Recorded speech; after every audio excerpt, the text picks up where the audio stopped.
Um, I first want to thank everybody who gave me positive feedback on my first video.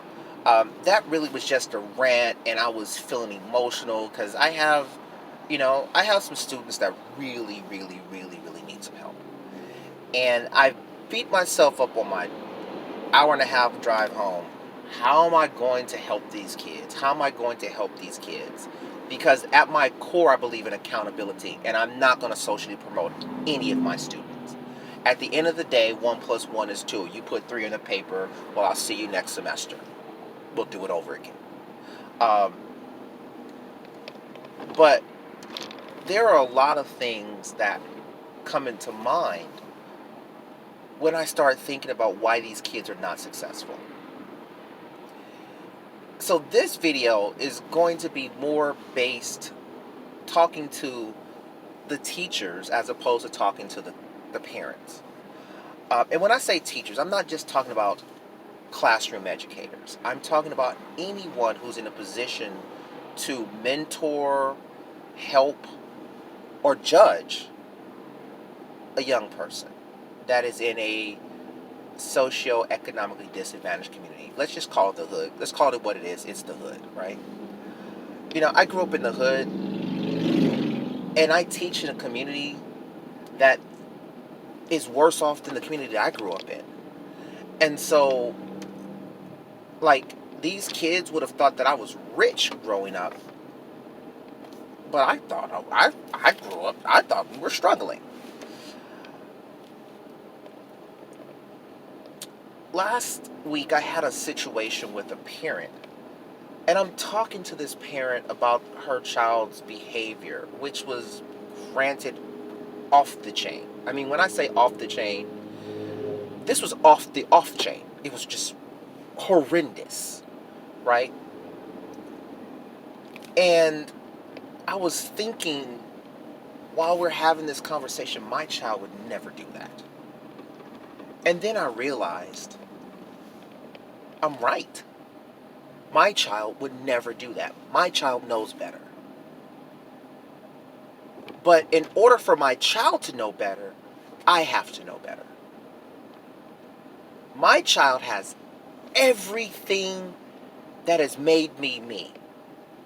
He has the benefits of my experience, the benefits of my education, the benefits of my position, the benefits of my vocabulary, the benefits of my everything that makes me me. My son has had that from birth. And everything that I've done to get there, to where I am today, my son has the benefits of that. But so do your students. But think about it. Your students have the benefits of their parents' experience. But what if their experience has been negative? What if their parents didn't do well in school? What if their parents have been in and out of the system? What if their parents have been in and out of the jail? What if their parents have had problems with relationships, and not just male-female relationships, just relationships with parents or relationships with adults? Everything that has made them them is translated to their kids. And sometimes the best that a parent can do is not teach their kids about their upbringing and let them figure out on it on their own. I'll give you another point. I know teachers who've taught in the prisons.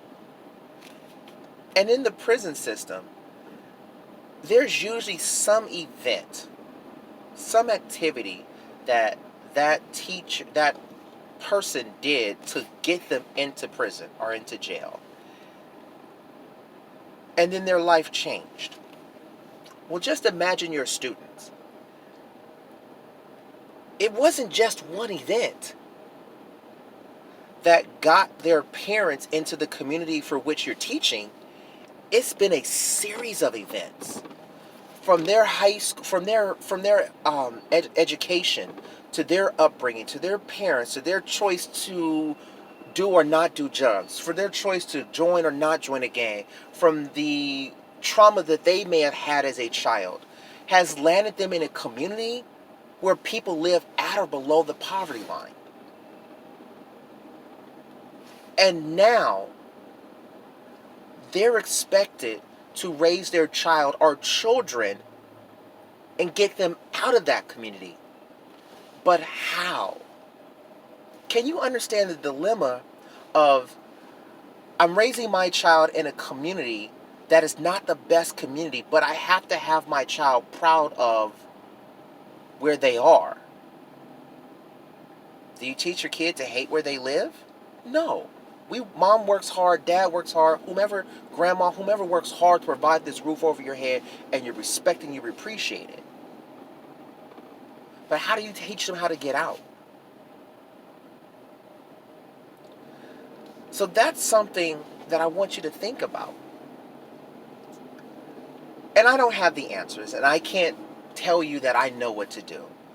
But I urge all of you educators, all of you people in a position to make a judgment call on young people, I urge you, keep in mind that the kids that you are dealing with may not know how to behave. They may not know how to get themselves out of the situation that they're in. Someone once told me that no kid comes to school every day to be a failure. They just don't know how to be a success.